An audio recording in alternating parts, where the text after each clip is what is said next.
हे नारायण भगवान, हे विष्णु परमात्मा, हे भागवत भगवान, हे प्रभु, हे दादा, हे परम कृपाळु, हे परमात्मा,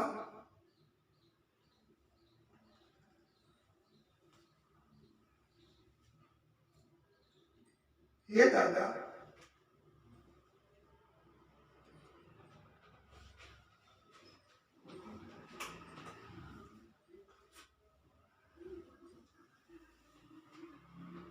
हे दादा,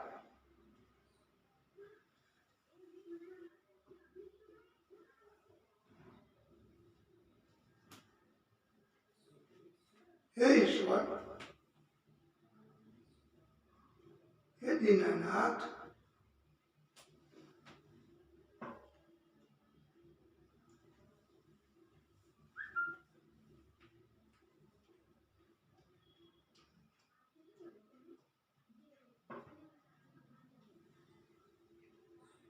स्वस्ति श्री गणेशाय नमः। श्री कृष्णाय नमः। श्री गुरुभ्यो नमः। विघ्नेश्वराय वरदाय सुरप्रियाय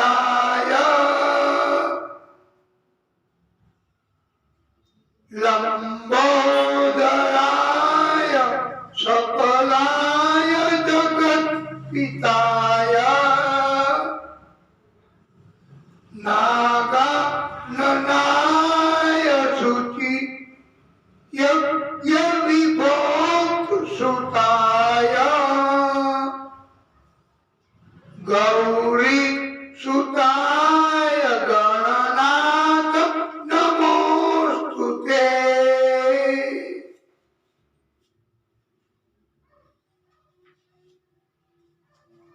नमः तस्मै भगवते व्यासाय मीततेजसे पपुः ज्ञानम् अयं सौम्य यत्मुखाम्बुः अहावसम्।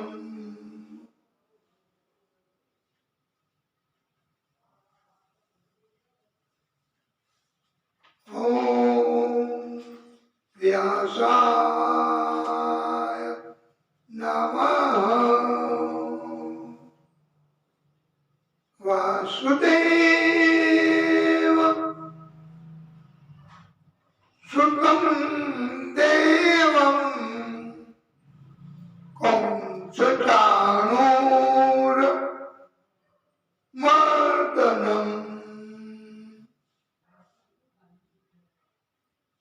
देवकी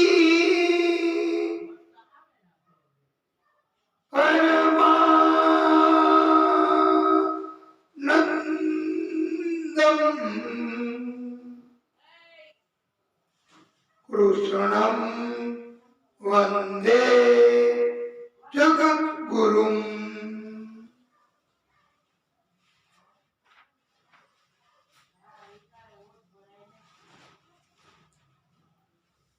ॐ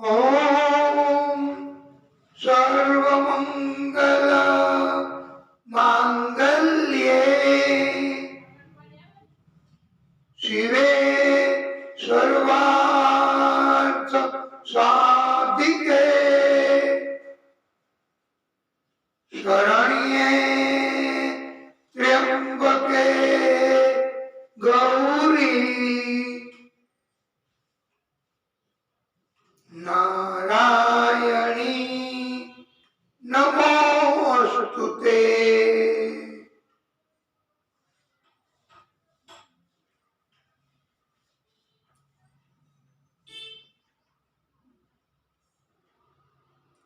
या देवी सर्वभूतेषु मातृरूपेण संस्थिता नमः तस्यै नमः तस्यै नमः तस्यै नमो नमः।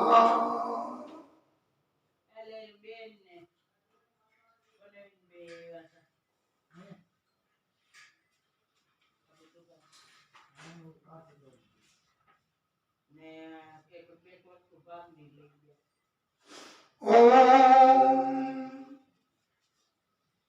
गुरुर्ब्रह्मा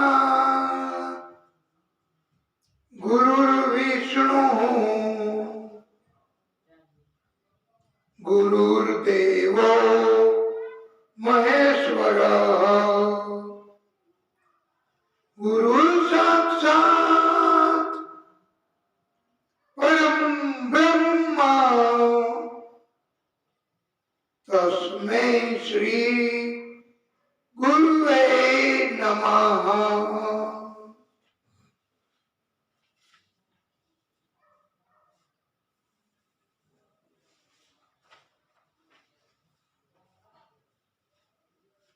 वाला भक्तों, परम श्रोताओं, वैष्णवों, आप सर्वेना हृदय कमल में विराजता विष्णु परमात्मा श्री हरि भागवत स्वरूप भगवान एमने पोतानो कोटी दंडवत प्रणाम। राधे राधे। આપણે હૃદય કમળની વિશેષ પવિત્રતા ધારણ કરવાના હેતુથી એક સુંદર મજાની ધૂન બોલીશું।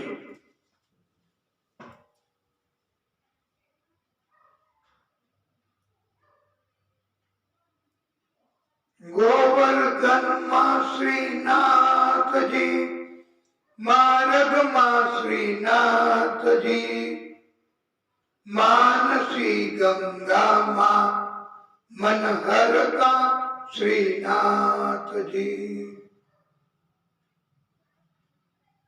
राधा कुंड श्रीनाथ जी कृष्ण कुंड श्रीनाथ जी चंद्र सरोवर चौके रमता ये रंगीला श्रीनाथ जी वृक्ष वृक्ष पर श्रीनाथ जी डाल डाल पर श्रीनाथ जी पत्र पत्र ने पुष्पे रमता रंगीला श्रीनाथ जी आंडियोल मां श्रीनाथ जी गोविंद कुंड श्रीनाथ जी अप्सरा कुंड आनंद करता रंगीला श्रीनाथ जी गली गली श्रीनाथ जी कुंज कुंज श्रीनाथ जी सुरभि कुंडे स्नान करता रंगीला श्रीनाथ जी मंदिर में श्रीनाथ जी पर्वत पर श्रीनाथ जी जतिपुरा में प्रगट विराजे रंगीला श्रीनाथ जी बिल छुबन श्रीनाथ जी कुसुम खोर श्रीनाथ जी શ્યામ ઢાંકમાં છાક આરોગે એ રંગીલા શ્રીનાથજી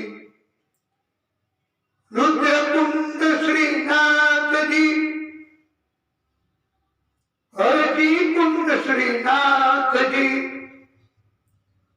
કદમ ખાડીમાં ક્રીડા કરતા એ રંગીલા શ્રીનાથજી બોલો એ મથુરામાં શ્રીનાથજી ગોકુળમાં શ્રીનાથજી યમુના કાંઠે રમતા જોયા રંગીલા શ્રીનાથજી મથુરામાં શ્રીનાથજી ગોકુળમાં શ્રીનાથજી યમુના કાંઠે રમતા જોયા એ રંગીલા શ્રીનાથજી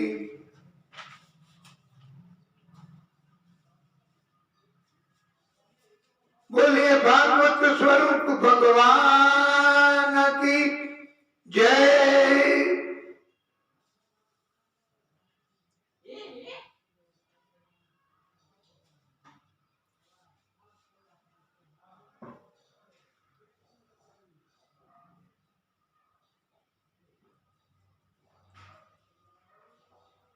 આપણે દત્ત દુર્વાસા ચંદ્ર એ ત્રણનું પ્રાગટ્ય થયું. એમાં ચંદ્ર એ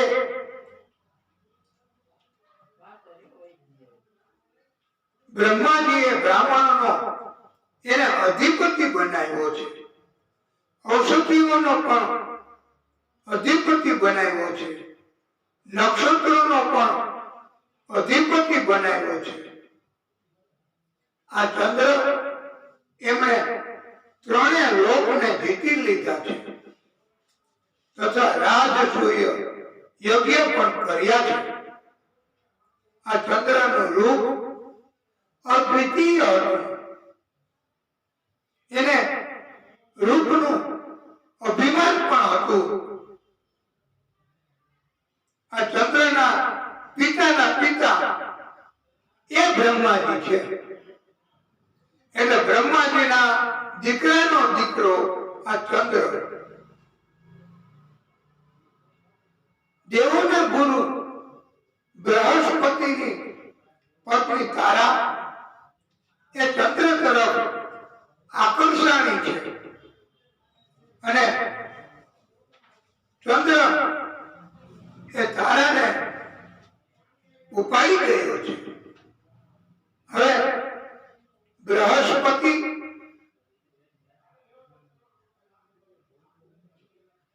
અને ચંદ્ર એમની વચ્ચે આ તકરાર ઉત્પન્ન થઈ. બધા દેવોના દેવ ઇન્દ્ર બૃહસ્પતિની પક્ષે અને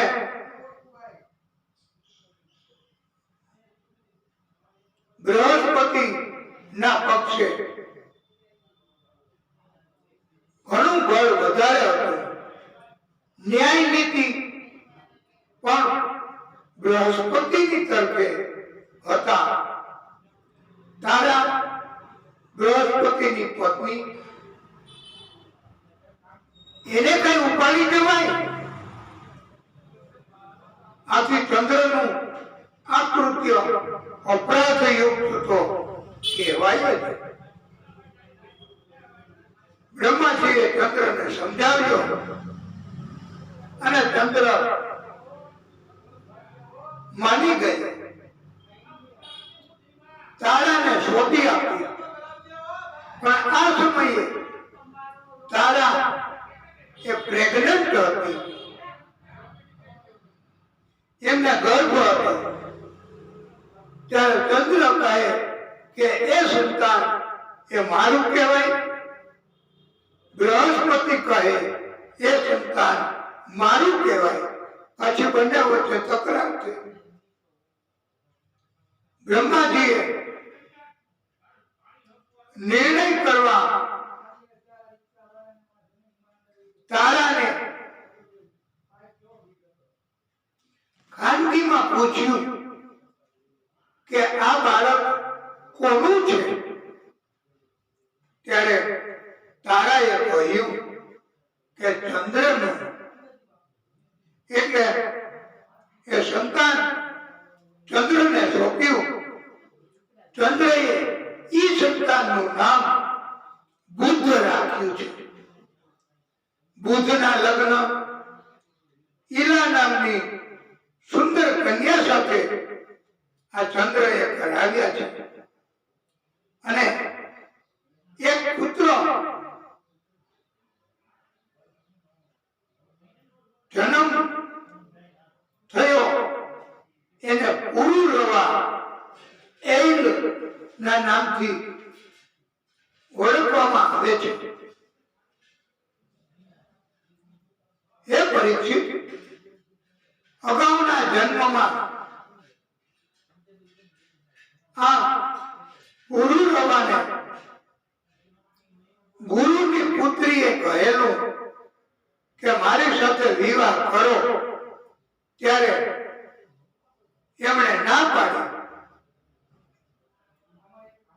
ગુરુપુત્રી એમની સાથે વિવાહ ન થાય ત્યારે ગુરુપુત્રીએ શ્રાપ આપ્યો કે તમને કોઈ જન્મમાં સ્ત્રી મળશે નહીં કે પસંદ નહીં કરે, ક્યારેક તમને સ્ત્રીનું સુખ નહીં મળે. અંતે બીજો જન્મ થયો ઈ આ પુરુરવા. એકવાર ઇન્દ્રલોકમાં કેસી નામના દૈત્યએ ચડાઈ કરી. ઉર્વશી અપસરાને ઉપાડી ગઈ. પુરુરવાએ આ કેસી દૈત્યને મારી નાખ્યો, ઉર્વશીને છોડાવી. પછી પુરુરવા એ ઉર્વશીને બચાવી, છતાંય ઉર્વશી તો પાછી પુરુરવાની સાથે સંપર્ક કરવાને બદલે ઇન્દ્ર પાસે પહોંચી. પણ ઇન્દ્ર અને દેવો એમણે સ્વીકાર કર્યો નથી. હવે પાછું આ પૃથ્વી લોકમાં આવી,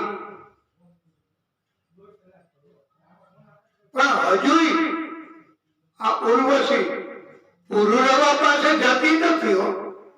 આ કેવી લીલા, અથવા તો કેવું આ એનું અભિમાન એક પ્રકારનું કહેવાય. એમને પૃથ્વી લોકમાં રહેવા માટે, સલામતી માટે એવું વરદાન હતું કે એક ભેટું સાથે રાખે તો તે સલામતીથી રહી શકે. એમણે કેતુ સાથે રાખ્યું છે પશુ.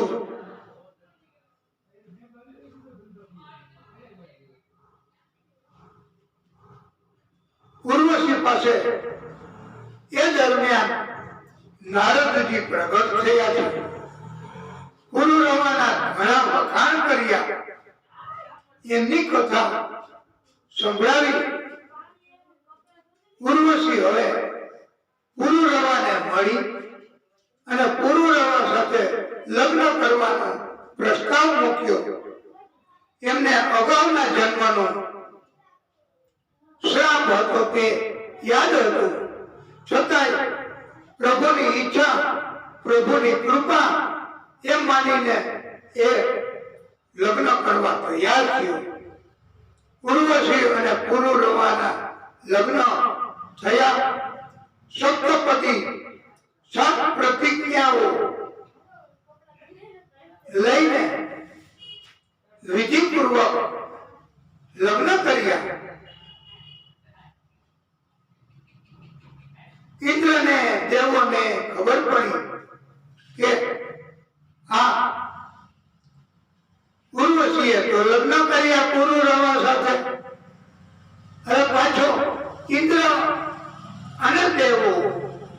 એમણે પોતાનો અધિકાર રજૂ કર્યો કે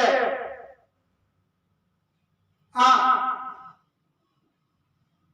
ઉર્વશી તો અપસરા છે, અપસરાના અધિકારો ઇન્દ્ર અને દેવોને હોય છે, એટલે ગંધર્વો ને મોકલ્યા. ગંધર્વોએ તો ઉર્વશીને લેવા માટે ઘેટાને ઉપાડી ગયા. ઉર્વશીએ ઘેટાને બચાવવા પોકાર કર્યા. પુરુરવા ઘેટાને બચાવવા પાછળ પાછળ ગયો છે. ઉર્વશી અને પુરુરવા એમના લગ્ન થયા ત્યારે એવી શરત રાખવામાં આવી હતી કે પુરુરવાએ વસ્ત્ર વગર મૈથુન કાર્ય સિવાય આવવું નહીં. આ શરતનો પુરુરવાએ ખ્યાલ હતો છતાંય ઘેટું ગંધર્વો લઈ ગયા. ગંધર્વોએ એને છોડી મૂક્યું એટલે પુરુરવાએ લઈ અને ઉર્વશીને આપવા તેને તે સમયે એ વસ્ત્ર વગર હતો અને ઉર્વશી સમક્ષ હાજર થયો. શરતનો ભંગ થયો. આથી ઉર્વશી પુરુરવાને છોડી અને પાછી ઇન્દ્ર પાસે ગઈ. ઇન્દ્રને તો આવી ખબર હતી એટલે તો ગંધર્વો મારફત આવી તરકીબ કરી હતી અને અપસરા ઉર્વશી ઇન્દ્રલોકમાં રહેવા લાગી. પણ આ તો ભાગવતીની કથા, આમાં કપટ, આમાં તરકીબ, આમાં કોઈ ચાલાકી ન ચાલે. આમાં તો સત્ય ઈ જ રહે છે, સત્ય સિવાય કાંઈ ન આવે. આથી પ્રભુએ પોતે, વિષ્ણુ પરમાત્મા શ્રી હરિએ એમણે પોતે ઇન્દ્રલોકમાં ગયા, ઉર્વશીને સમજાવી, સપ્તપતિ લગ્ન સમયે 7 પ્રતિજ્ઞાઓ નું મહત્વ સમજાવ્યું અને ઉર્વશી પાછી પોતાનો ધર્મ સમજી અને લગ્ન સમયેની 7 પ્રતિજ્ઞાઓનું પાલન કરવાના હેતુથી પાછી પુરુરવા સાથે રહેવા લાગી. એના વંશમાં ગાદી રાજા થયા છે. એને સત્યવતીના નામે સુંદર કન્યા જન્મી છે. સત્યવતીની સાથે લગ્ન કરવા રુચિક મુનિ એની ઈચ્છા થઈ. રુચિક મુનિએ ગાદી રાજા પાસે માગણી કરી, સત્યવતીનું માગું નાખ્યું.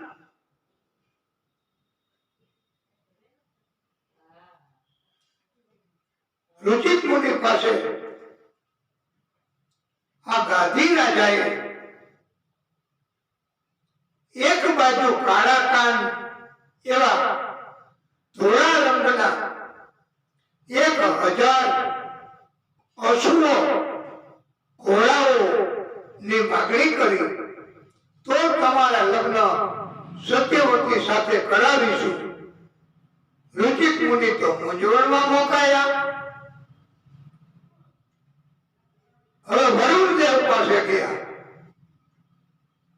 ત્યાં જઈને રુચિક મુનિએ આ 1000 ઘોડાઓ સફેદ રંગના, એક બાજુ કાળા કાન વાળા માગ્યા. આ અશ્વો રુચિક મુનિએ સત્યવતીને આપ્યા. રુચિક મુનિ સાથે પછી સત્યવતીના લગ્ન થયા છે.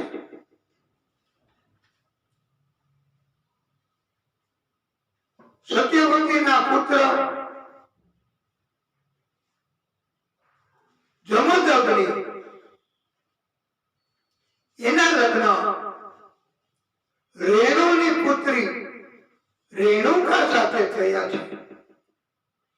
જમદગ્નિ તથા રેણુકાના સમાગમથી સૌથી નાનો પુત્ર તે શ્રી હરિએ પ્રાગટ્ય કર્યું. એમનું નામ પરશુરામ પાડ્યું છે. પરશુરામજી સ્વરૂપે પ્રભુ શ્રી હરિ એ પ્રાગટ્ય કર્યું છે. બોલીએ પરશુરામ ભગવાન કી જય. યમા હુવાર્ષુ દેવાન સમ હૈહયા નામ કુલાંત કરમ ત્રિહી સપ્તકૃત હોય ઇમામ ચક્રે નિહિ ક્ષત્રિયામ મહિમ. હયે વંશનો અંત કરવા પરમાત્મા શ્રી હરિએ પરશુરામજી સ્વરૂપે પ્રાગટ્ય કર્યું છે. 21 વાર આખી પૃથ્વીને ક્ષત્રિય વગરની કરી છે. બધા ક્ષત્રિયોને પૃથ્વી ઉપરથી મારી નાખ્યા છે 21 વાર. હયે વંશનો અધિપતિ ક્ષત્રિયમાં શ્રેષ્ઠ પરાક્રમી અર્જુનના નામે એક રાજા હતો. આમ અર્જુન મહાન તપસ્વી હતો. અર્જુને નારાયણ ભગવાન ના અંશ દત્તાત્રેયજીની તપ કરીને પ્રસન્નતા પ્રાપ્ત કરી એવું વરદાન માંગ્યું કે મારો વિજય થાય, મને કોઈ શત્રુઓ ક્યારેય હરાવી ન શકે તથા મારે 1000 ભુજાઓ થઈ જાય. એમ કહેવાય છે ને કે દેવોને 4 ભુજાઓ હોય છે, પણ આ અર્જુન 1000 ભુજા.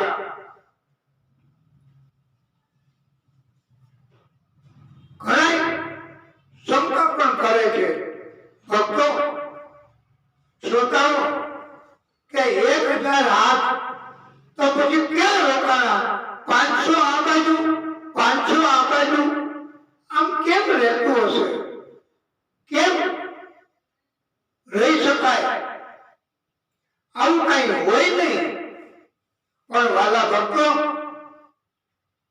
રાવણને એમ કહેવાય છે કે 10 માથાઓ હતા. તો કથાનો એવો ઉપદેશ છે કે 1000 હાથથી થઈ શકે એવું બધું આ 2 હાથ હશે તો પણ એ કરી શકે એવો આ અર્જુન હતો. એને આ કારણથી સહસ્ત્રાર્જુન ના નામથી ઓળખવામાં આવે છે. આ સહસ્ત્રાર્જુન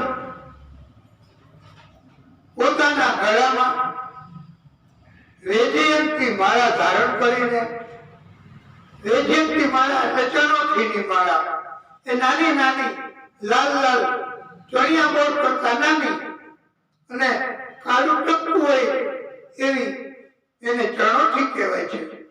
એ વનસ્પતિમાંથી ઉત્પન્ન થાય છે. આ સુંદર સ્ત્રીઓને સાથે રાખી નર્મદા નદીમાં જલ ક્રીડા કરતો હતો સહસ્ત્રાર્જુન. અને એને અભિમાન જાગ્યું. પોતાની શક્તિથી આ નર્મદા એમનો જળ પ્રવાહ આમ વહેતો હતો ને, તો એમને રોકી રાખ્યું આગળથી. એટલે બધું જળ ભેગું થઈને આમ ઉલટી બાજુ વહેવા લાગ્યું. હવે ઉલટી બાજુ જળ એ પેલી બાજુ ફેલાઈ ગયું અને આ નર્મદા નદીના કિનારે ત્યાં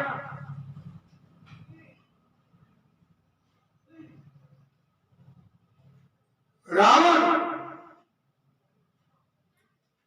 એમણે પોતાનું સ્થાન કર્યું હતું. આ 10 મુખ વાળો રાવણ એમણે છાવણી હતી, એમાં આખું પાણી બધું ઘૂસી ગયું. એ તો બહાર આવીને જોયું તો આવું તો ક્યારેય બન્યું જ ન હતું. કોઈ નર્મદાજીનું જળ રોકી શકે નહીં, પણ આ શક્તિશાળી સહસ્ત્રાર્જુન, હવે એમણે આ 10 મુખ વાળા રાવણ સાથે યુદ્ધ થયું. રાવણ એમને કેદ કર્યો.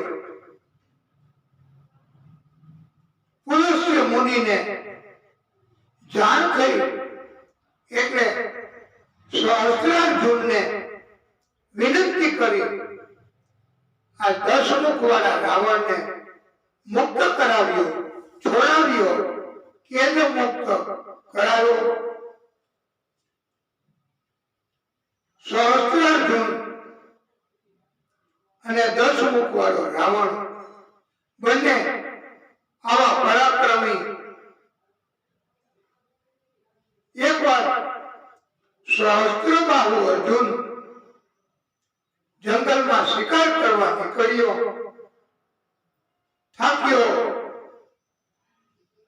અને તરસ્યો. એક આશ્રમમાં આવ્યો. આ આશ્રમ જમદગ્નિ ઋષિનો હતો. ઋષિએ સ્વાગત કર્યું. આશ્રમમાં કામધેનુ ગાય જોઈ એમને પરણી લેવા માટે આ સહસ્ત્રાર્જુને કાવતરું કર્યું અને પરાણે આ કામધેનુ ગાય વાછડાની સાથે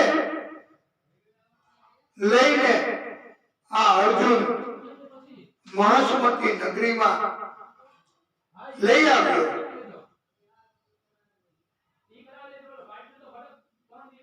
જમદગ્નિના પુત્ર પરશુરામજી આશ્રમમાં આવ્યા. એમને બધી ખબર પડી. તુરત જ પરશુરામજી તો મહિષ્મતી નગરી તરફ પહોંચ્યા. સહસ્ત્રબાહુ અર્જુન બે હાથે એમ 1000 હાથ થી 500 તીર એકી સાથે જોડવા લાગ્યો. પરશુરામજી બધા જ તીરને કાપી નાખતા. નદીઓ, પર્વતો ઉખેડીને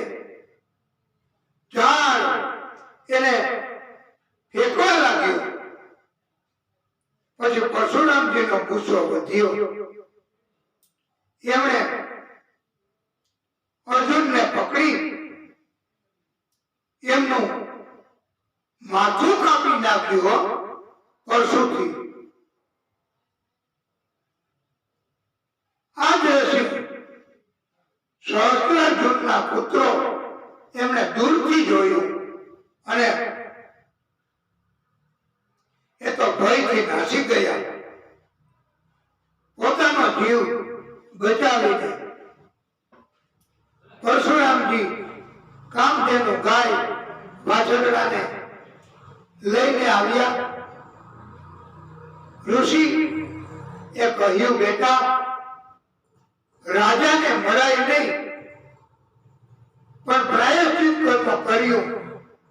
1 વર્ષ સુધી વનમાં તપ કર્યું. એકવાર પરશુરામજી અને એના ભાઈઓ આશ્રમમાંથી બહાર ગયા હતા. સહસ્ત્રબાહુ અર્જુનના 10,000 પુત્રો એ દૂરથી જોઈને ભાગી ગયા હતા. એમણે બદલો લેવા માટે આશ્રમમાં હુમલો કર્યો, તોડફોડ કરી. રેણુકાજીએ સમજાવ્યા પણ અટક્યા નહીં. ઉલટું જમદગ્નિ ઋષિનું માથું કાપી નાખ્યું અને મહિષ્મતી નગરીમાં લઈ ગયા. પરશુરામજીની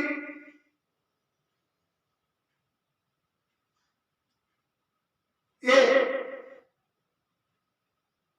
પાછા જયારે આવ્યા આશ્રમમાં ત્યારે એમને ખબર પડી પરશુરામજી તો પાછા મહિષ્મતી નગરીમાં ગયા છે અને બધા જ પુત્રો 10,000 એમના માથાઓ કાપી કાપીને મોટો ડુંગર થઈ ગયો. 10,000 માથાનો ડુંગર વાલા ભક્તો. અને લોહી તો એટલું બધું કે જાણે નદીનો લોહીની વહેતી હોય.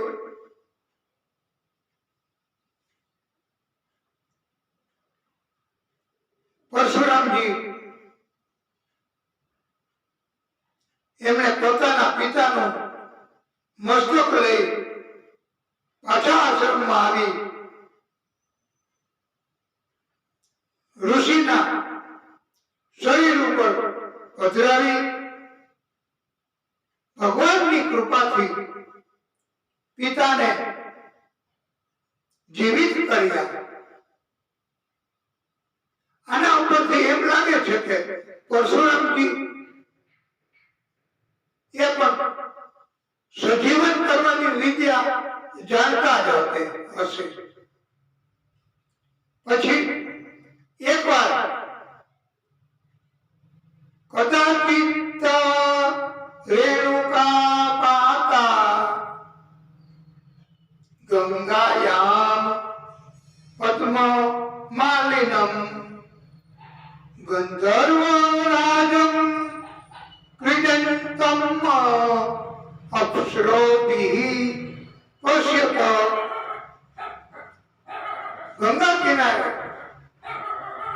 ગંધર્વરાજ ચિત્રરથ કમળની માળા ધારણ કરેલી દશામાં અપ્સરાઓની સાથે વિહાર કરતો હતો. ત્યારે આ રેણુકા એમણે જોયું તો એમને માનસિક વ્યભિચાર થયો. એમના મોહમાં પડ્યા, ભાન ભૂલી ગયા. આશ્રમમાં પાછા આવતા મોડું થયું, વિલંબ થયો. પરશુરામ એમના આ માતા હતા રેણુકાજી. જમદગ્નિ ઋષિએ તો સમાધિમાં જોઈ લીધું કે રેણુકાને માનસિક વ્યભિચાર ઉત્પન્ન થયો છે. આ એક અપરાધ કર્યો કહેવાય. આથી રેણુકા આશ્રમમાં આવીને એમને ઉભા રહ્યા. એના ઉપરથી ઋષિની શંકા એ મજબૂત બની. ઋષિએ પોતાના પુત્રોને આજ્ઞા કરી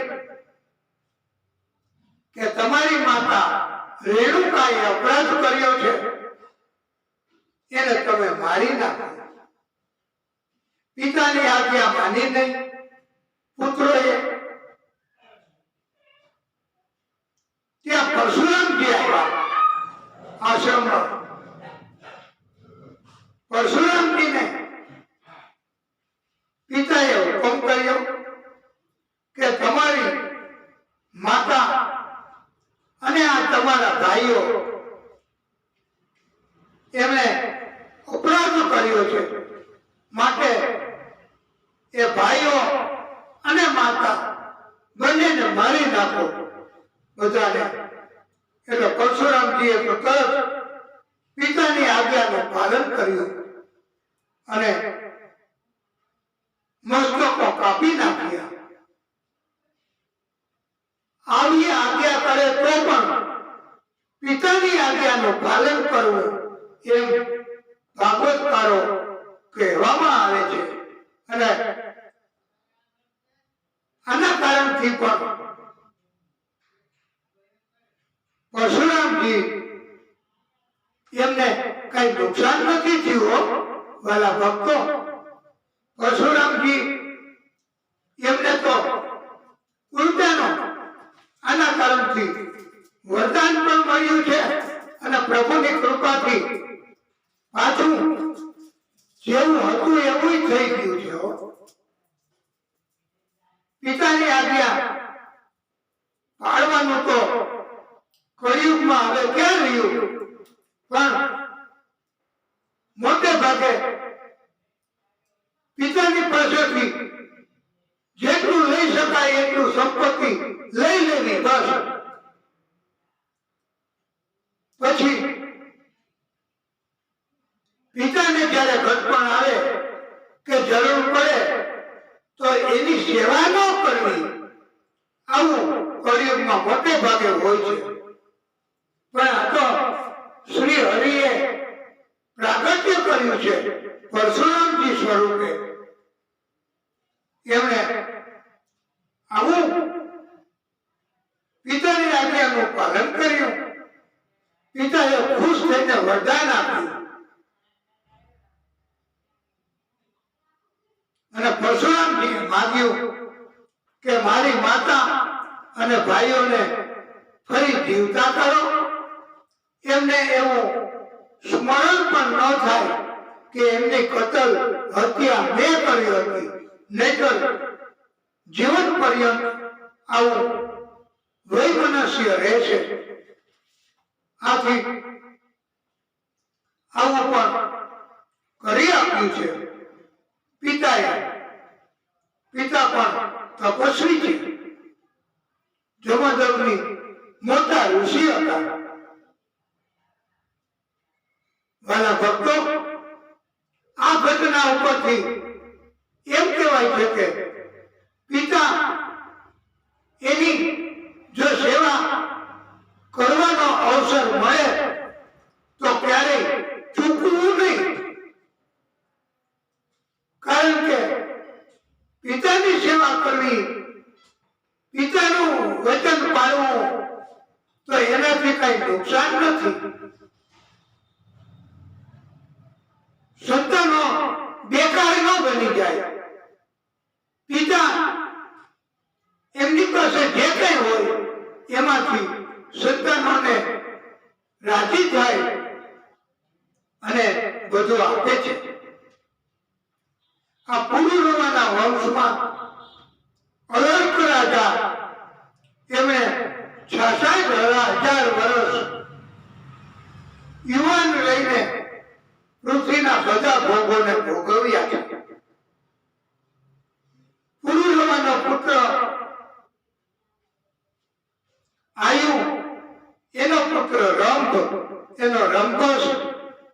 એનો ગંભીર, એનો અક્રિયની ઓળખ તથા અક્રિય એ બંનેના સમાગમથી બ્રાહ્મણ કુળ શરૂ થયું છે.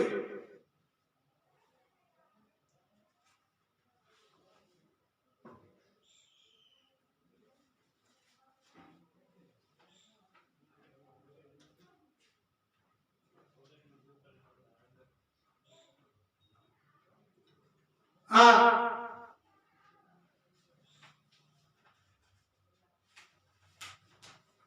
દિવ્ય કથા પરીક્ષિતજીને સંભળાવી. એકવાર શુક્રાચાર્યની પુત્રી દેવયાની એ કુવામાં પડી હતી. એમને ત્યાંથી પસાર થયા યયાતિ રાજા અને કુવામાંથી બહાર કાઢી હાથ પકડીને અને દેવયાની તથા યયાતિ રાજા એ મોહમાં પડ્યા. પ્રેમ ઉત્પન્ન થયો. બંનેના લગ્ન થયા. લગ્ન સમયે દેવયાનીની સાથે એક દાસી શર્મિષ્ઠા એમને સાસરે મોકલી છે. શુક્રાચાર્યએ એવી શરત રાખેલી કે શર્મિષ્ઠા સાથે ક્યારેય યયાતિ રાજાએ સમાગમ કરવાનો નહીં. પણ શર્મિષ્ઠાએ યયાતિ રાજાને સામેથી પ્રસ્તાવ મૂક્યો અને શર્મિષ્ઠા સાથે પણ સમાગમ કર્યો. રાજાએ દેવયાની એનાથી પુત્રો યદુ અને કરવરસુ થયા. શર્મિષ્ઠા સાથે દ્રુહ્યુ, અનુ, પુરુ એમ 3 પુત્રો થયા. આમ યયાતિ રાજાને 5 પુત્રો થયા છે અને 2 પત્ની થઈ છે. શુક્રાચાર્યને દેવયાનીએ તો ફરિયાદ કરી કે લગ્નની શરતનો ભંગ કર્યો છે. આથી શુક્રાચાર્યએ એવો શ્રાપ આપ્યો કે તમે વૃદ્ધ બની જશો તાત્કાલિક. પછી શુક્રાચાર્યને ખબર પડી કે શર્મિષ્ઠાએ પ્રસ્તાવ મૂક્યો હતો એટલે યયાતિ રાજાની આમાં કોઈ કસૂર હતી નહીં.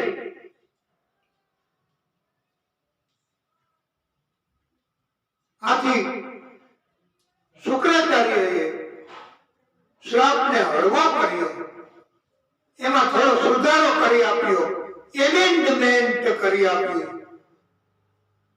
કે તમને કોઈ યુવાની આપશે અને વૃદ્ધત્વ સ્વીકારશે તો તમે યુવાન થઈ શકશો. હવે તો બધાને પૂછ્યું, યયાતિએ કોઈ યુવાની આપવા તૈયાર થયા નહીં. મોટો પુત્ર યદુ હતો, એને પણ પિતાને આપી નહીં હોય યુવાની. ઈ પણ સ્વાર્થી કે મારે વૃદ્ધ નથી બનવું. પણ પુરુ નામનો પુત્ર એ નાનો હતો છતાં પિતાને પોતાની યુવાની આપી અને પિતાને યુવાન કર્યા, પોતે વૃદ્ધત્વ સ્વીકાર્યું. અને આ પુરુ એમને આખરે આ પિતાની આજ્ઞા માની પિતાની સેવા કરી. આવી સેવા કોઈ કરી શકે?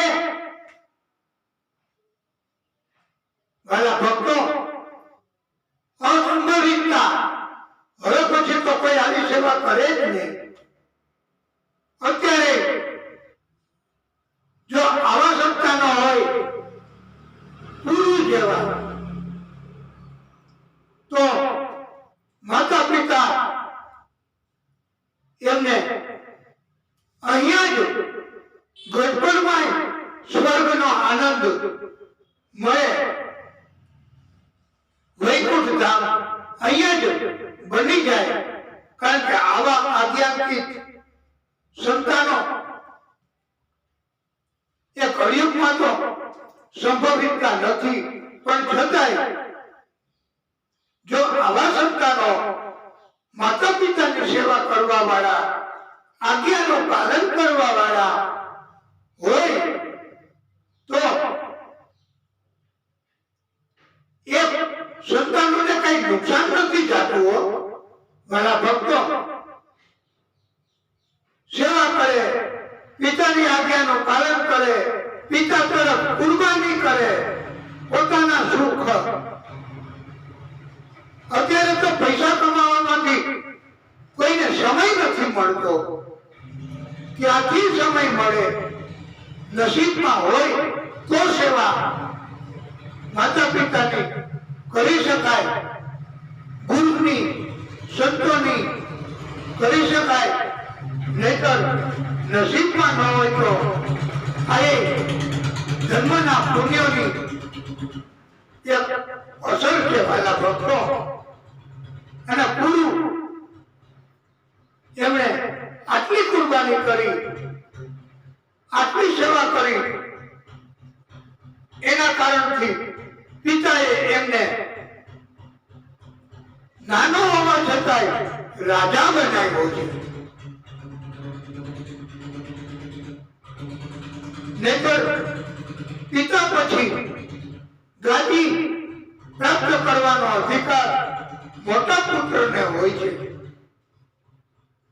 આમ છતાંય મોટો પુત્ર એ આજ્ઞાનું પાલન ન કરે તો પછી એમને શા માટે આપવું? કાંઈ પણ. આમ યયાતિ રાજા એમણે પણ એવા સંતાનો હતા, પુત્રો, એમણે આજ્ઞાનું પાલન ન કર્યું, સેવા નથી કરી, તો એમને કઈ આપ્યું નથી. જેને સેવા કરી એને આપ્યું છે. આથી વાલા ભક્તો, પરમ શ્રોતાઓ,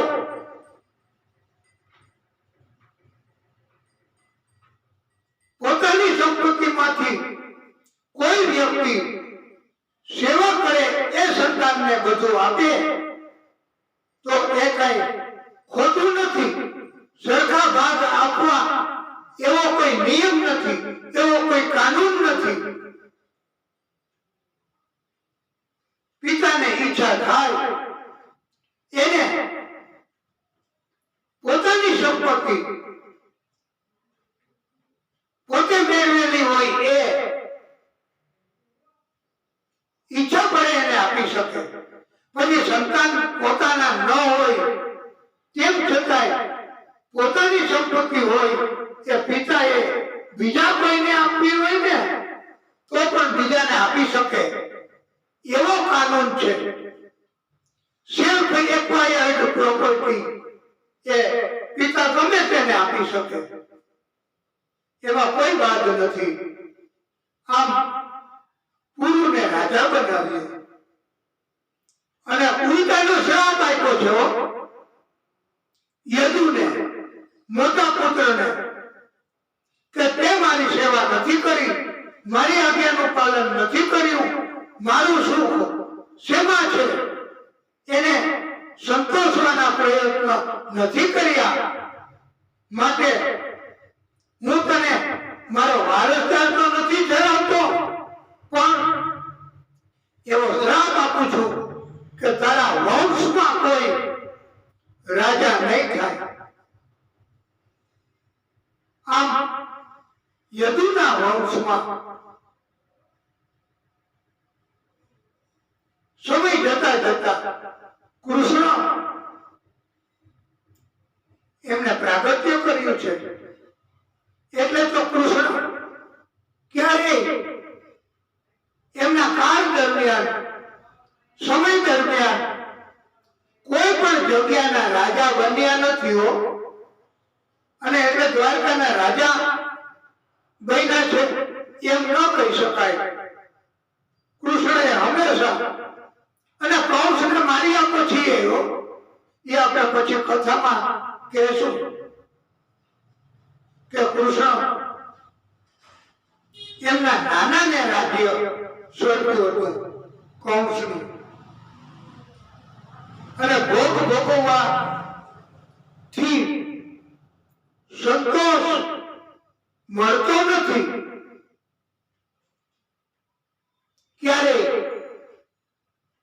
આથી સંસારના ભોગને ભોગવવાની ઈચ્છા કરવી નહીં. ઇન્દ્રિયોને કંટ્રોલમાં રાખવી અને કંટ્રોલમાં રાખવાથી જ ત્યાગ જાગે છે, વૈરાગ્ય જાગે છે અને ઇન્દ્રિયોનું સુખ પ્રાપ્ત થાય છે. એ આપી રાજાએ 2000 વર્ષ યુવાન રહીને આ વિષયનું સુખ ભોગવ્યું છે. અંતે પોતાનો યુવાની એ એમની હતી એ પુત્રને પુરુને આપી એને રાજા બનાવ્યો. પોતે પછી જંગલમાં જઈ તપ કરી ભગવત ગતિને પામ્યા. દેવયાની અને શર્મિષ્ઠા એ બંને પણ ભગવત ગતિને પામ્યા છે.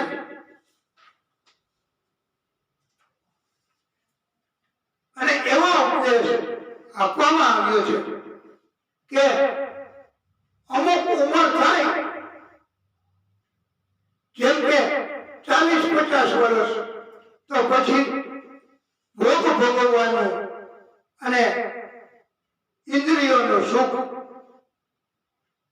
એના ઉપર કંટ્રોલ રાખવો.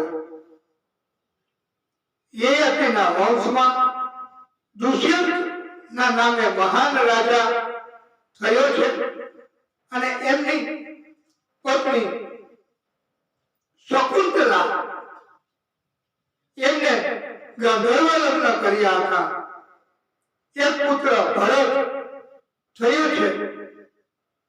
શકુંતલા ભરતને લઈને દુષ્યંત પાસે આવી છે. દુષ્યંતે તો ઓળખી નહીં, સ્વીકાર કર્યો નહીં. અને આ તો ભાગવતજી વાલા ભક્તો, પરમ શ્રોતાઓ, આમાં અસત્ય કે કપટ ચાલે જ નહીં. એટલે આ આકાશવાણી થઈ અને કહ્યું કે આ ભરત એ તમારો પુત્ર છે, શકુંતલા તમારી પત્ની છે, એમનો સ્વીકાર કરો. અને આ ભરત એમણે 27,000 વર્ષ સુધી એક ચક્રીય રાજ્ય કર્યું છે. દરેક બ્રાહ્મણોને બોલાવીને 13,084 ગાયો દાનમાં આપતા. 14 લાખ હાથીઓના દાન આપ્યા છે. આ ભરત એ પણ મહાપરાક્રમી ભરત અને એમના વંશમાં ભારદ્વાજ, વાતિથ અને ભારદ્વાજનો મન્યુ એમ એ વંશમાં રંતિદેવ થયા છે. રંતિદેવ એમને 48 દિવસ સુધી કાંઈ જળ પણ મળ્યું નહીં. ભોજન તો ક્યાંથી મળે? ઉપવાસ કર્યા. 49મા દિવસે થોડો શીરો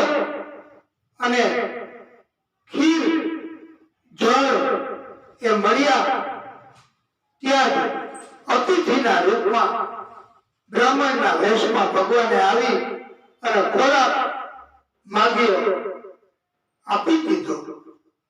ચાંડાલના રેસમાં પ્રભુ આવ્યા, એમણે જળ એ પણ માંગી લીધું અને હસતા હસતા ખોરાક અને જળ આપી દીધા. આ રણતી દેવ આવી તપશ્ચર્યા કરતા અને પ્રભુ પણ જે તપ કરે એની કસોટી કરે છે. અને અંતકાળે પ્રભુએ દર્શન આપ્યા છે, મોક્ષ ગતિ આપી છે.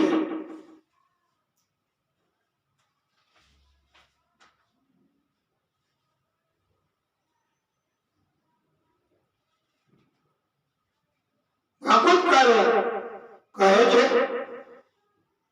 દ્રૌપદી, રાધાજી અને સીતાજી આ ત્રણેય અદ્વિતીય અને અયોનિજા એટલે જન્મ લેવા માટે એ ત્રણમાંથી કોઈએ યોનિમાંથી જન્મ નથી લીધો અને એટલે કોઈનું મૃત્યુ નથી.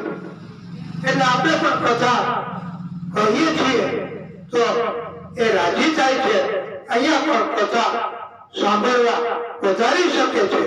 હજુ પણ અત્યારે એ અહીંયા જ છે.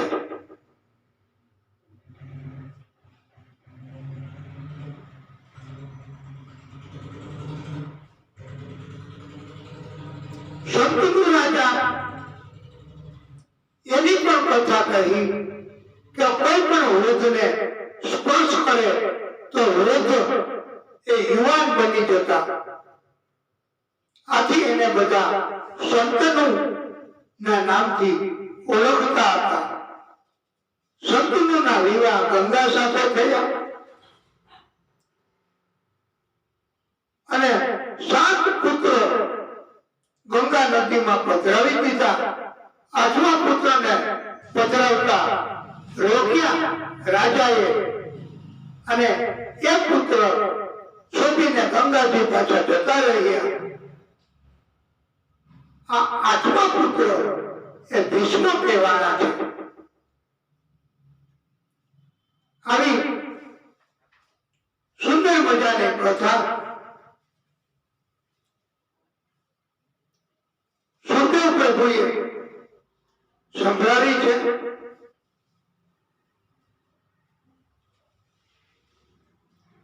અને વંશો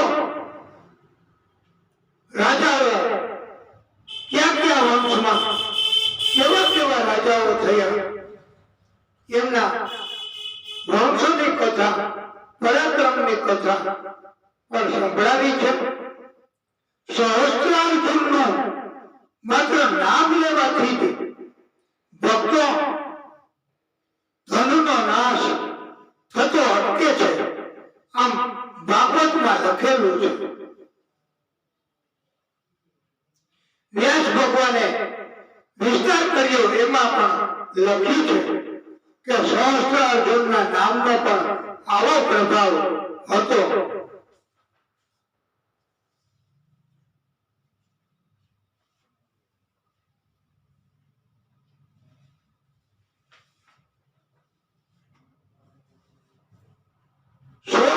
ઋષિ એમની કથા કહી. એમના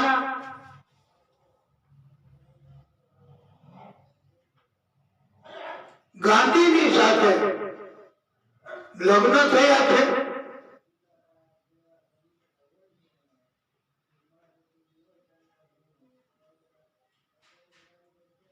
અક્રૂર એ પણ એમના પુત્ર છે.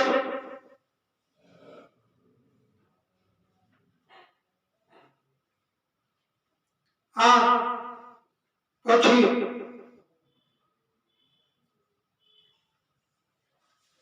કૃષ્ણ એમના વંશ, એમના પૂર્વજો એમની કથા સંભળાવી છે.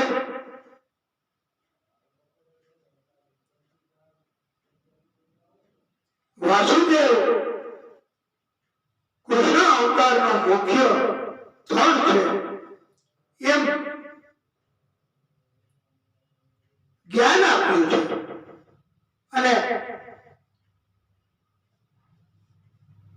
એમની કથા વિસ્તારથી સંભળાવવા માટે સુખદેવ પ્રભુએ પરીક્ષિતજીને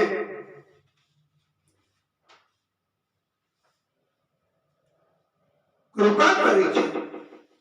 વંશ ની કથા અને રાજાઓ જે થવાના છે એની કથા, ભવિષ્યમાં પણ કોણ રાજા થશે એ બધી કથાઓ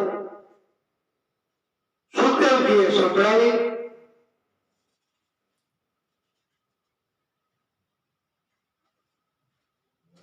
સુખદેવજી કહે છે કે હે પરીક્ષિત, કંસ એના કાકાની દીકરી દેવકીને ખૂબ જ પ્રેમ કરતો હતો. દેવકી નાની હતી ત્યારથી બધા ખૂબ જ પ્રેમથી રાખતા હતા, લાડ પ્યારથી રાખતા હતા અને વાસુદેવજી સાથે દેવકીના લગ્ન કરવા નિર્ધાર કર્યો. ઉત્સવ મનાવ્યો લગ્નનો અને બધાને નગરજનોને પણ ઉત્તમોત્તમ ભેટ આપી છે. દેવકીને પણ એમના પિતા દેવક રાજા એમણે લગ્ન કરી ઘણું બધું આપ્યું છે. ચતુઃશતમ પારિબ્રહ્મ ગજનામ હેમમાલિનામ અશ્વાનામ યુતમ શાંતમ રથાનામ ચ ત્રિશતમ. દેવકીને વિદાય કરી ત્યારે સોનાની માળા વાળા 400 હાથી, 15,000 અશ્વો, 1,800 રથ તથા પાલખીઓ સહિત સારી રીતે અલંકૃત કરેલી સુકુમાર દાસીઓ પણ દેવકીને સાથે આપી છે. અને લગ્ન બાદ સાસરે રહેવાનું હોય એને બદલે તુરત જ પાછા મથુરામાં લાવવા પડ્યા છે અને કેદમાં પૂરી દેવામાં આવ્યા દેવકી અને વાસુદેવને. આવી ઘટનાઓ બની છે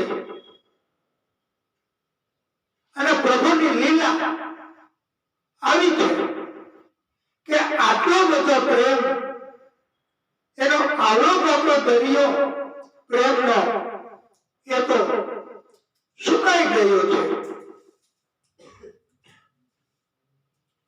અને કંસ પોતે ઘોડાવવા માટે પાદર સુધી ગયો છે, પોતે રથ ચલાવે છે.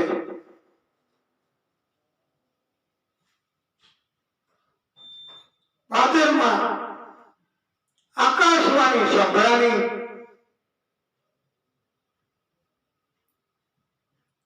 એવી વાણી થઈ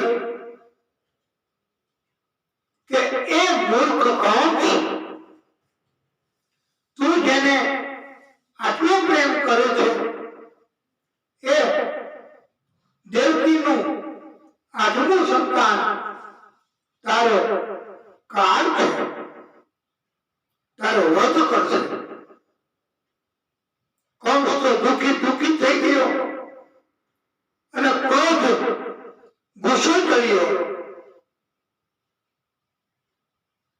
મહાત્મા સ્વરૂપ વાસુદેવજી કંસને શાંત કરવા ઉપદેશ આપવા લાગ્યા કે કંસ, તમે બુદ્ધિ શક્તિથી ઉત્તમ સમજણથી કામ લેજો. મનની ચિંતા હોય તો એ પણ આપણને શબ્દો રૂપે સંભળાતી હોય છે, પણ એ કઈ સત્ય હોતું નથી.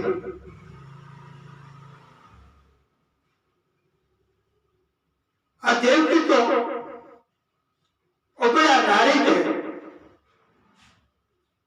કાકાની દીકરી છે તમારા, અને એમના અત્યારે હમણાં જ લગ્ન થયા છે.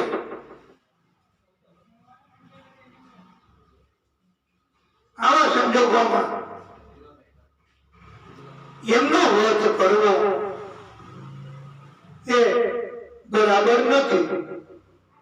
પણ કંસે તો કહ્યું કે દેવકી જ નહીં રહે તો આઠમું સંતાન ક્યાંથી રહેશે?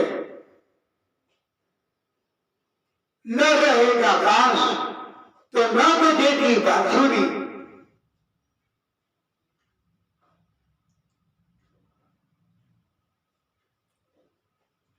ત્યારે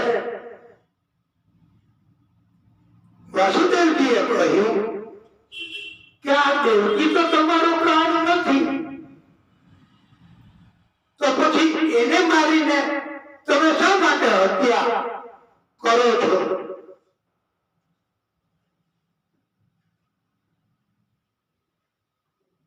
અને મૃત્યુ એ તો વિધિનું વિધાન હોય, જન્મ થાય એટલે નક્કી થયું હોય, એ સમયે થાય જ છે.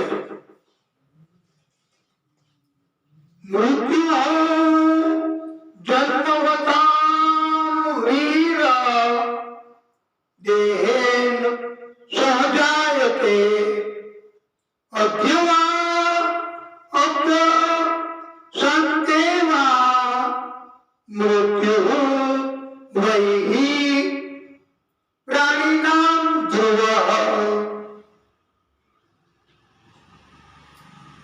જન્મ, મૃત્યુ, જરા, વ્યાધિ દેહેન સહજાયતે. માટે મૃત્યુથી બચવા માટે કોઈ શક્ય હોય તેવો પ્રયત્ન કરવો, બસ. પછી તો નિશ્ચિત જ હોય છે. અને બીજા જીવને મારી નાખવા, દેવકીને કેટલા સંતાન થશે,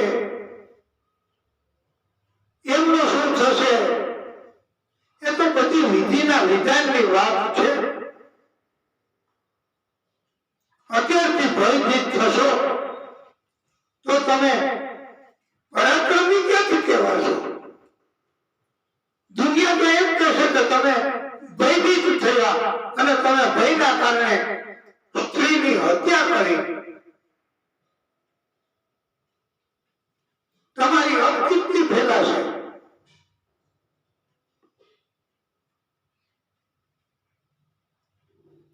આથી કંસ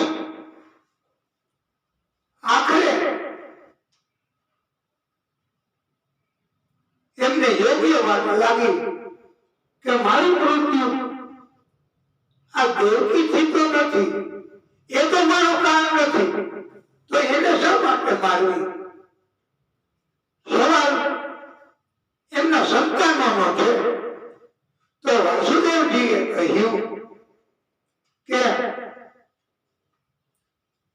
દેવકી અને હું જેટલા સંતાન થશે એ તમને સોંપી દેશું. તમારે જેમ કરવું હોય તેમ તમે કરજો. અત્યારથી અમે તમારા કેદમાં. કંસને યોગ્ય લાગ્યું, પાછો રથ લઈને મથુરામાં આવ્યો. કેદમાં પૂર્યા દેવકી વાસુદેવને અને નિયમ મુજબ વચન મુજબ સમય જતા દેવકીને પ્રથમ પુત્ર કીર્તિમંતમ પ્રથમ જન્મ કંસાયાન કદુંદુભી અર્થયામાસ કૃચ્છેરસ અનુત્રાદતિ વિહપલઃ. કીર્તિમાનના નામે ઓળખાયો એ એક પહેલું સંતાન થયું પુત્ર વાસુદેવજી વચન મુજબ એ પુત્ર કંસને સોંપ્યો. દેવકી વાસુદેવે પછી કંસને વિનંતી કરી કે આ પ્રથમ સંતાન છે, એ તમારો કાળ નથી, અમને સંતાનમાં મોહ જાગ્યો છે, તો અમને સંતાન પાછું આપો, અમને આનંદ થશે. કંસને પણ યોગ્ય લાગ્યું કે આ તો પ્રથમ સંતાન છે, એટલે પાછું સોંપ્યું. બધા આનંદ ઉત્સવ મનાવવા લાગ્યા. જેઓને થયું, પરમાત્માને થયું કે કંસ અપરાધ કરતો અટકી ગયો, પાપ કરતો અટકી ગયો, તો હવે એમને કેમ મારવો? હત્યા કરશે તો પાપ વધશે, પાપ વધશે તો એમનું મૃત્યુ થઈ શકશે. આથી આવા સમયે દેવો સમક્ષ, પ્રભુ સમક્ષ નારદજી પ્રગટ થયા. નારાયણ નારાયણ નારાયણ કીર્તન કરતા કરતા નારદજી પધાર્યા.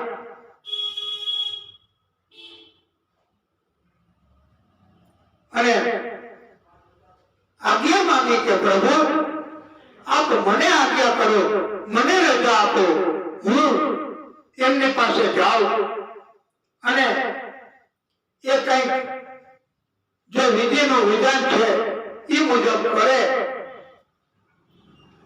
નારદજીને બધા દેવ અને પ્રભુએ આજ્ઞા કરી, રજા આપી. નારદજી તો કંસ સમક્ષ પ્રગટ્યા.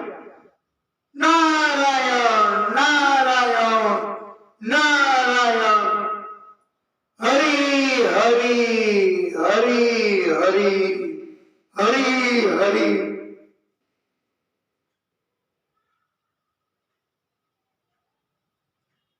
ત્યારે સ્વાગત સન્માન કર્યું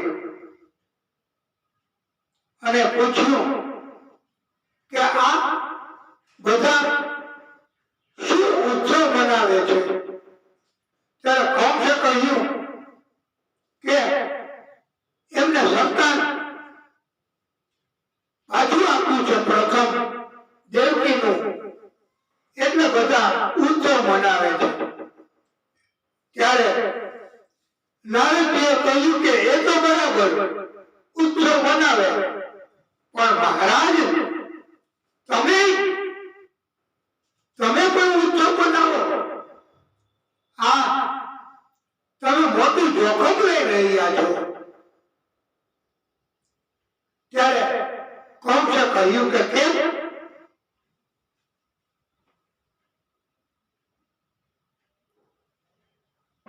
ત્યારે નારદજી કહે છે કે આ પ્રથમ સંતાન છે, એનો કોઈ પ્રમાણ, એવિડન્સ, પુરાવો તમારી પાસે છે?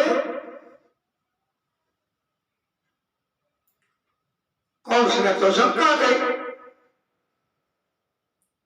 નારદજીએ કહ્યું કે આકાશવાણીમાં સંતાનની ગણતરી ઉપરથી કરવી કે નીચેથી કરવી? જો ઉપરથી ગણતરી કરવી એવો અર્થ થાય તો ઉપરથી પહેલું, બીજું, ત્રીજું અને આ 8મો કહેવાય. અને હાથની આંગળીઓ 5, અંગૂઠાથી ગણતા આ તકલી આંગળી એ 5મી થશે અને આ તકલી આંગળીથી ગણતરી શરૂ કરતા અંગૂઠો 5મો થશે.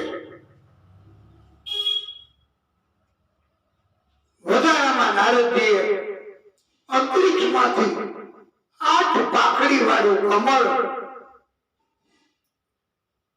મેળવી કંસને આપ્યું કે આમાં કઈ પહેલી અને કઈ 8મી? ત્યારે ગણતરી કરતા જે પહેલી હતી એની બાજુની છેલ્લી એ 8મી થઈ અને એની આગળથી ગણતરી કરતા એને પહેલી ગણતા પહેલા જેને પહેલી ગણી હતી એ 8મી થઈ. હવે તો કંસને ખાતરી થઈ કે દેવો કપટ કરે છે હંમેશા અને આ સંતાન પણ 8મું હોઈ શકે છે. અને કંસ એમણે કહ્યું કે દેવર્ષિ, તો હવે મારે આનો વધ કરવો, જોખમ ન લેવું. નરેન્દ્રિકાએ સલાહ આપવાનું કામ અમારું નથી, પણ અમે તો આપને આ વિગત, હકીકત, એની સમજણ આપી શકીએ છીએ બસ. પછી તો કંસે સંતાનને પાછું મંગાવ્યું, એમની હત્યા કરી ક્રૂરતાપૂર્વક. બીજું સંતાન સુસેન, ત્રીજું ભદ્રસેન, ચોથું રજુ, 5મું સંવર્ધન, 6થું ભદ્ર. આ બધાની ક્રૂરતાથી કંસે હત્યા કરી. 6 સંતાનોની હત્યા કરી. 6 બન્યા દેવકી વાસુદેવના સંતાનો. અને 6 બન્યા પછી હવે જ 7મો એ શેષ સ્વરૂપ એમણે પ્રાગટ્ય કર્યું છે, એમના ગર્ભને ટ્રાન્સફર કર્યો છે. હવે 8મું સંતાન એમની પ્રતીક્ષા બધા કરે છે. ચોકી પહેરો કંસે ગોઠવી દીધો છે.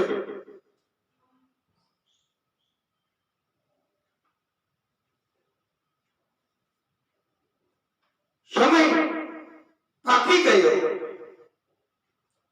પ્રભુ શ્રી હરિ વિષ્ણુ ભગવાન એમને શુક્રાચાર્યનો શ્રાપ હતો કે તમે માતાને મારી નાખી છે, તેથી તમારે પણ ગર્ભમાં રહેવું પડશે, ગર્ભનું દુઃખ ભોગવવું પડશે. આમ કથા છે. શુક્રાચાર્યની માતાને પ્રભુએ મારી છે એટલે આવો શ્રાપ શુક્રાચાર્યએ આપ્યો છે.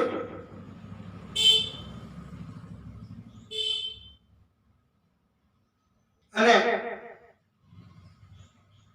પ્રભુને પોતાને હવે પ્રાગટ્ય કરવું એ સમય આવી પહોંચ્યો છે. પ્રભુએ દેવકીમાં એમાં પ્રવેશ કર્યો. દેવકીનો દેહ પૂર્ણચંદ્રની જેમ દેદીપ્યમાન દેખાવા લાગ્યો. રાત્રિના સમયમાં પણ ન બનવાનું હવે બનવા રાત્રે ફૂલ કમળ ખીલે નહીં તો રાત્રે ફૂલ અને કમળ ખીલી ઉઠ્યા. અચેતન તત્વો એટલે પહાડો એ પણ ડોલવા લાગ્યા. સ્વર્ગમાં દુદુંબી નાદ થયો. ગંધર્વો, કિન્નરો, સિદ્ધ મુનિઓ, ચારણ વૃંદો, વિદ્યાધરો પ્રસન્ન મનથી નૃત્ય કરવા લાગ્યા.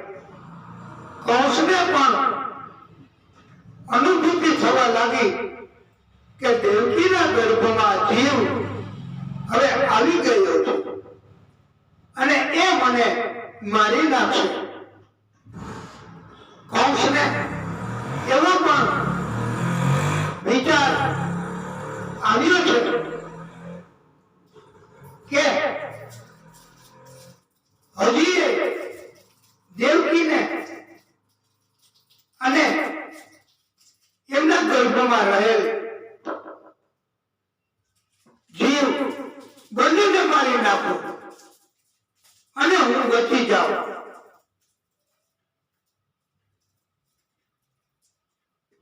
પણ તુરત જ એવો વિચાર પણ આવ્યો કે દેવકી મારો શત્રુ નથી, એનો બાળક મારો કાળ છે, તો મારે દેવકીને શા માટે મારવી? એ તો નિર્દોષ ગણાશે અને દુનિયા મને ફિટકારશે, છૂટું કરશે મારી ઉપર, મારી ટીકા કરશે, હાંસી ઉડાવશે. એનું બાળક હજી આવવા તો દો, આવે પછી જોયું જશે. માટે અગાઉથી મારે ડર રાખવો એ બરાબર નથી. આમ વિચારીને પાછો કંસ બેસી ગયો અને પ્રતીક્ષા કરવા લાગ્યો. પણ કંસને તો આખું જગત વિષ્ણુમય દેખાવા લાગ્યું. સતત જન્મ થનાર બાળકના વિચાર કરવા લાગ્યો. દેવો, શંકર આકાશમાં જાણી લીધું બધાએ કે પ્રભુ હવે ગર્ભમાં પ્રવેશ કરી ગયા છે, જન્મ ધારણ કરવાની તૈયારી છે. આથી ભગવાન શંકર, નારદજી, દેવો, ઋષિઓ, મુનિઓ, બધી જ શક્તિઓ સાથે મળીને પ્રભુ શ્રી હરિ એમની સ્તુતિ કરવા લાગ્યા છે. આપણે પણ કરીશું. સત્ય વ્રત સત્ય પરમ ત્રિસત્યમ સત્યસ્ય યોનિમ નિહિતમ ચ સત્ય સત્યસ્ય સત્યમૃત સત્યનેત્ર સત્યાત્મિક ત્વમ શરણમ પ્રપંચે. હે ભગવાન, તમે સત્ય કલ્પ છો. તમને પ્રાપ્ત કરવાનું માત્ર એક જ સાધન સત્ય છે. ઈ જ સાધન છે. સત્ય સિવાય તમે પ્રાપ્ત થઈ શકો નહીં. ભૂત, ભવિષ્ય, વર્તમાન ત્રણેય કાળમાં સત્યના રૂપમાં તમે જ બિરાજમાન છો. સર્વનાશ પ્રલય થાય ત્યારબાદ પણ હે પ્રભુ, તમારું સત્ય સ્વરૂપ નાશ પામવાનું નથી. તમારું સ્વરૂપ એ જ વધશે પ્રલય પછી.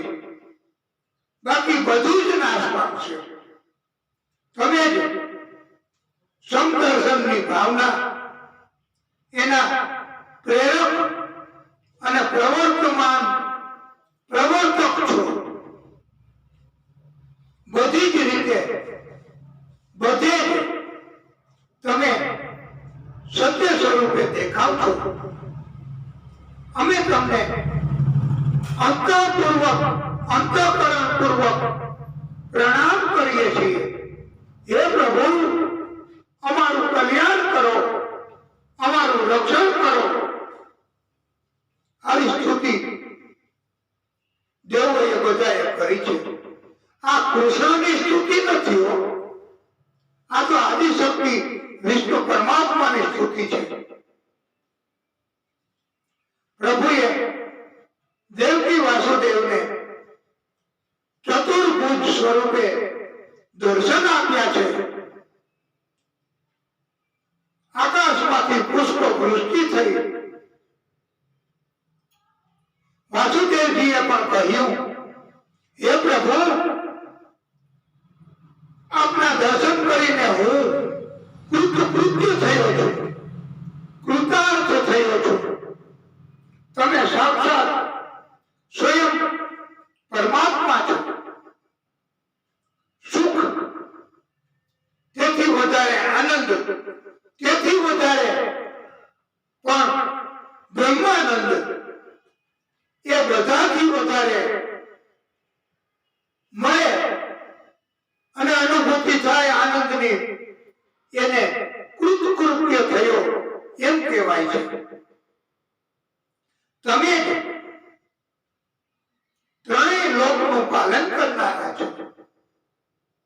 તમારામાં સત્વ ગુણ છે, તેથી તમે જ વિષ્ણુ સ્વરૂપ છો. હે પ્રભુ, તમારામાં રજો ગુણ છે, તેથી તમે જ બ્રહ્મા રૂપે છો. તથા હે પ્રભુ, તમારામાં તમો ગુણ છે, તેથી જ તમે રૌદ્ર રૂપ પણ તમે જ છો. હે પ્રભુ, આ સંસારના જીવોની પીડા નિવારવા માટે, પ્રજાના કલ્યાણ તથા રક્ષણ માટે તમે મારે ત્યાં જન્મ લીધો છે એમ વાસુદેવજી કહે છે. હું ઘણો જ પ્રસન્ન થયો છું, પણ વાસુદેવજી કહે છે કે હે પ્રભુ, મને એક ભય સતાવે છે કે હમણાં જ કંસ આવશે, દુષ્ટ માણસો આવશે, અસ્ત્ર શસ્ત્ર લઈને આવશે અને તમારો નાશ કરવાના કાર્યો કરશે. ત્યારે શું થશે પ્રભુ? મને આની મૂંઝવણ છે, મને આ ભય સતાવે છે. ત્યારે પ્રભુ પોતે બોલ્યા છે, વાસુદેવને કહ્યું છે, હે વાસુદેવ, તમે મારા સ્વરૂપનું ચિંતન સતત કર્યા કરો, મંથન કર્યા કરો, મારું સ્મરણ કર્યા કરો. તમને ક્યારેય કોઈ પ્રકારના ભય સતાવશે નહીં. આમ આપણે પણ આ બોધ ગ્રહણ કરવાનો છે વાલા ભક્તો, પરમ શ્રોતાઓ, કે પ્રભુએ પોતે કહ્યું છે કે પ્રભુનું સ્મરણ કરવું, ચિંતન કરવું, મંથન કરવું એ ભાગવતજી આપણને કરાવે છે, એનાથી થાય છે. અને આપણને પણ ક્યારેય કોઈ પ્રકારનો ભય અસર નહીં કરે, ઉત્પન્ન નહીં થાય. વિધિનું વિધાન હું તમને કહું છું કે હું 12 સ્વરૂપ ધારણ કરીશ, અને એટલે તમે મને મારા 12 સ્વરૂપને નંદ બાવાને ત્યાં યશોદાજીની પાસે મૂકી અને ત્યાં એક બાળકી છે એમને સાથે લઈને પાછા આવી જાજો.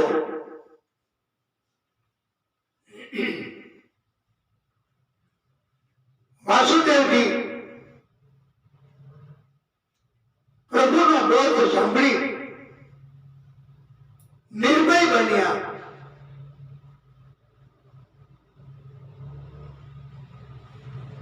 અને બાળ સ્વરૂપ ધારણ થયું.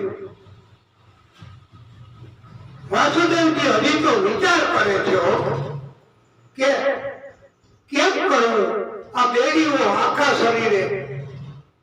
ત્યારે બેડીઓના બંધન તૂટ્યા. ચોકી પેલો કડક હતો. બંદીગૃહમાંથી બહાર કેમ નીકળવું એવું વિચારતા બંદીગૃહમાંથી બહાર બધા એને માયાની અસર થઈ. આપોઆપ દરવાજાના આગળિયાઓ ખુલવા માંડ્યા. તાળાઓ ખુલીને નીચે પડવા માંડ્યા અને ચોકીદારો ઘોર નિદ્રામાં ડૂબી ગયા. એમાં આટલું બધું થયું આ પ્રભુના આગમનથી. અને પ્રભુએ એવી માયાથી એક ટોપલા જેવું પાત્ર બતાવ્યું. એનું ચિત્ર આપણે અહીંયા ઉપર રાખ્યું છે. એમાં બાળ સ્વરૂપને પધરાવ્યું. પછી વાસુદેવજીએ મસ્તક ઉપર પધરાવ્યું અને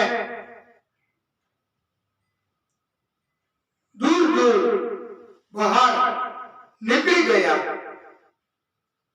સૌથી પહેલા દર્શન પ્રભુએ ટોપલામાંથી ચંદ્રદેવને આપ્યા છે. રાત્રિના 12 વાગે પ્રભુએ પ્રાગટ્ય કર્યું છે. અને રામ સ્વરૂપમાં જન્મ લીધો ત્યારે જે વચન આપ્યું હતું એ વચન પૂરું કર્યું છે. યમુનાજીમાં વાસુદેવ ઉતર્યા. જળ પ્રવાહ વધવા લાગ્યો. યમુનાજીને પણ પ્રભુ છે એમને પ્રાગટ્ય કર્યું છે એવી અનુભૂતિ થઈ. બાલકૃષ્ણ એમને યમુનાજી પણ ઓળખી ગયા.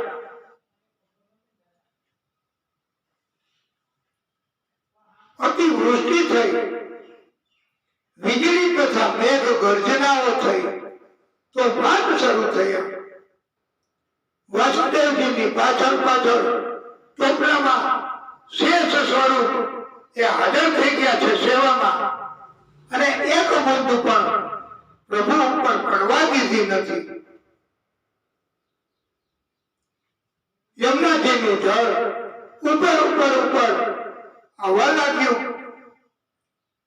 વાસુદેવ એમને મૂંઝવણ થવા લાગી.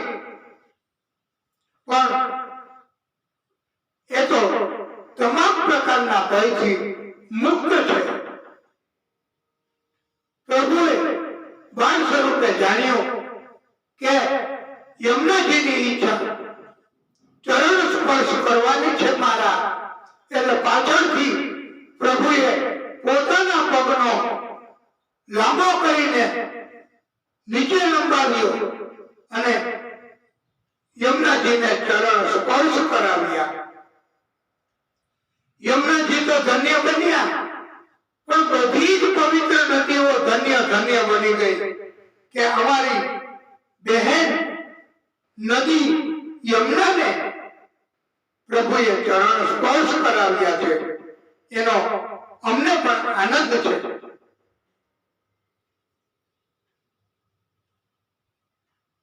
હવે યમુનાજીએ ફોર્સ ઘટાડ્યો, પ્રવાહ ઘટ્યો, વાતાવરણ શાંત થયું, રસ્તો ખુલ્લો થયો. સરળતાથી ગોકુળમાં યશોદાજીની પાસે જઈ ત્યાં બાળકી હતી એમને ટોપલા ચોપડામાં કોતરાવી પ્રભુના બાળ સ્વરૂપને યશોદાજીની પાસે મૂકી વાસુદેવજી પાછા બંદી ગૃહમાં વધારે છે અને પાછા બંધનો આવી ગયા. માયા આવે એટલે બંધનો આવે, મોહ જાગે એટલે બંધનો આવે. આમ પ્રભુ જો પધારે તો બંધનો દૂર થાય. પ્રભુના સંપર્કમાં આપણે આવીએ તો પણ બંધનો દૂર થાય.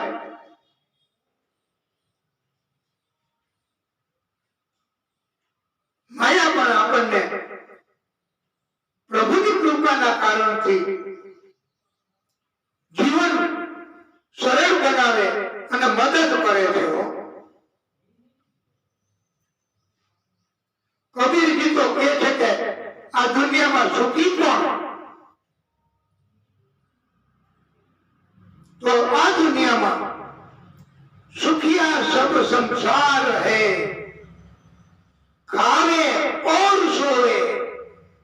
આખો સંસાર, આખું જગત એ સુખી જ કહેવાય છે કે ખાધા કરે અને સુવે, બસ બે જ કામ. એમને ક્યાં કઈ કષ્ટ આવે, એમને શું ઉપાધિ થાય?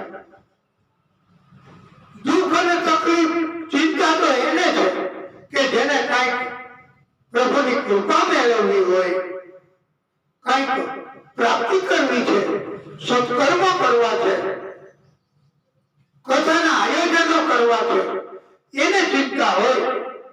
એટલે એ દુઃખી હોય.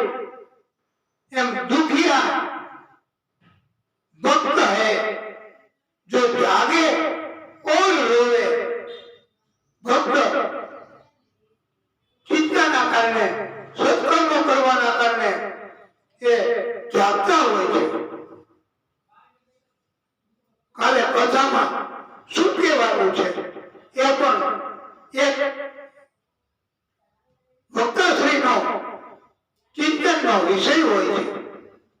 અને એટલે ભક્તશ્રીઓ પણ એ ચિંતનમાં જાગતા હોય છે. એટલે સુખિયા કે જેને કઈ કરવું જ નથી એને શું તકલીફ? કંસને જાણ થઈ દેવકીનું 8મું સંતાન બંદી ગૃહમાં જન્મ્યું છે અને બાળકી છે. કંસે વિચાર્યું કે મને બાળકી શું મારી શકવાની હતી, આમ છતાં મારે જોખમ લેવું નથી. દેવર્ષિએ મને કહ્યું છે, ચેતવ્યો છે કે જોખમ ન લેવું. બાળકીને મગાવી હત્યા કરવા માટે એમને ક્રૂરતાથી પછાડી, પણ એ તો આકાશ માર્ગે ઉડી ગઈ અને કહેવા લાગી, અરે ઓ મૂર્ખ કંસ, દેવકીનું 8મું સંતાન તારો કાળ એનો જન્મ થઈ ચૂક્યો છે, ગોકુળમાં છે.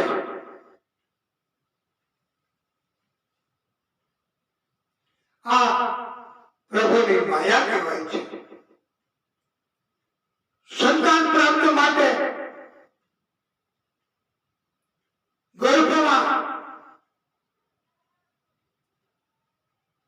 ગર્ભની જરૂર પડે.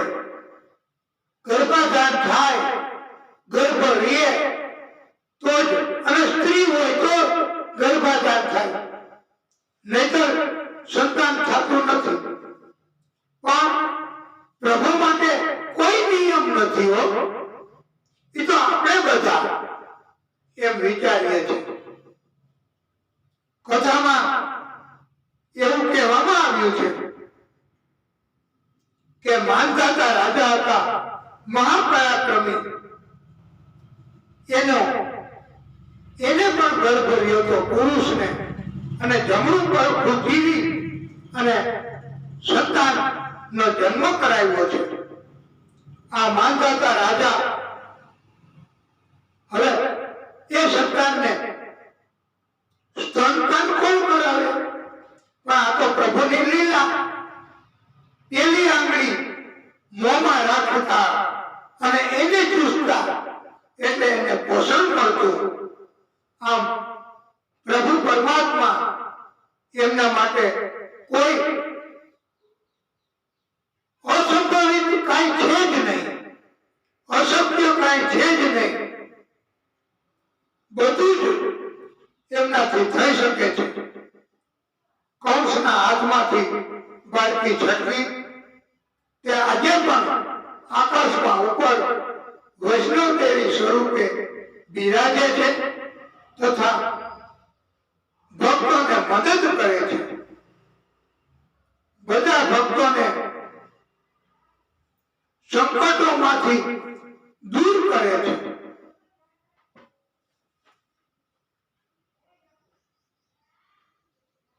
નંદ બાવાએ તો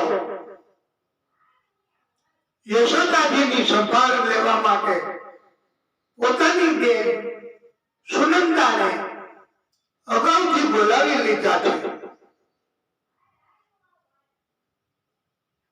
અને એમ કહેવાય છે કે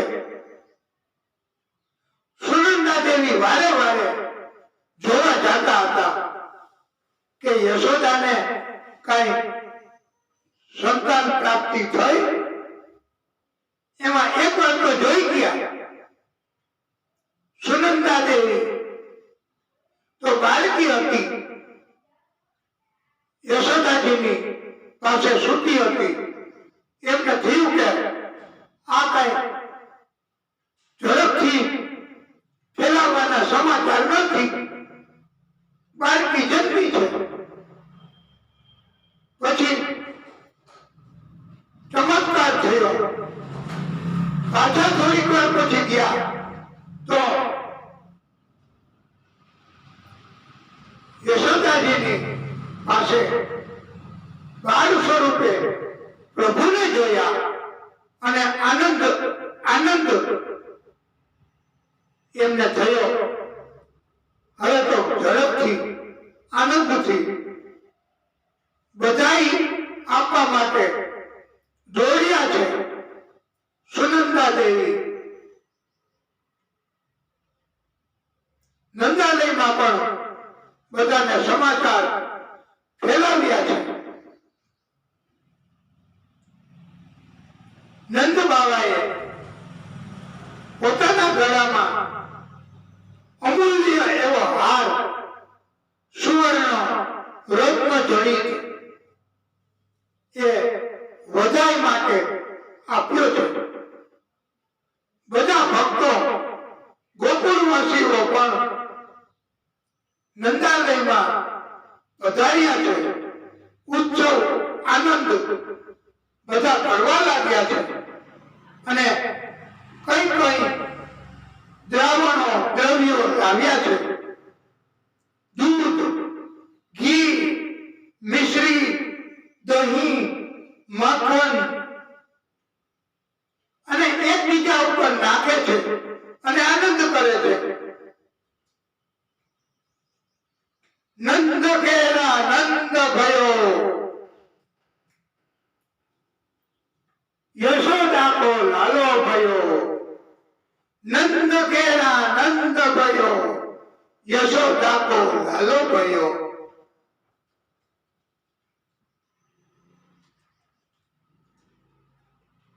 ભક્તો જુદા જુદા પ્રકારે આનંદથી પોતાના ભાવ રજૂ કરતા કહે છે. ગોવિંદ ગોકુળ આયો, ગોવિંદ ગોકુળ આયો, ગોવિંદ ગોકુળ આયો, ગોવિંદ ગોકુળ આયો. લડ્ડુજી ને ने और दीनी लापसी लड्डू दीने पेंदा दीने और दीनी लापसी ग्वालन को लड्डू दीनो पूरन को लापसी हाथी दीने घोड़ा दीने और दीनी पालकी हाथी दीने घोड़ा दीने और दीनी पालकी ग्वालन को हाथी घोड़ा पूरन को पालकी गोविंद गोकुल आयो गोविंद गोकुल आयो। वाला भक्तों परम श्रोताओ આપણે હવે આપણી કથાને અહીંયા વિરામ આપીશું। આવતીકાલે સમયસર કથા પ્રભુ કરાવે એવી પ્રાર્થના અને આવતીકાલે સાંજે એ ગિરિરાજ ધરણ એમની લીલા પણ થશે।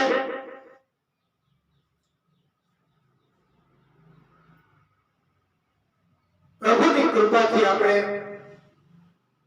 કથાને વિરામ આપીશું। બોલીએ ભાગવત સ્વરૂપ ભગવાન की जय। विष्णु परमात्मा श्री हरि की जय। ओम नमः पार्वती पतये हर हर महादेव। हे प्रभु हे भागवत स्वरूप भगवान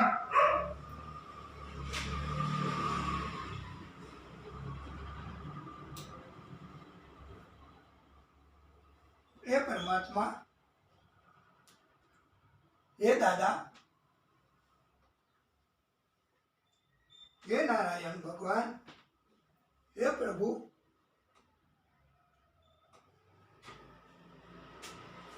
हे दादा हे परम कृपालु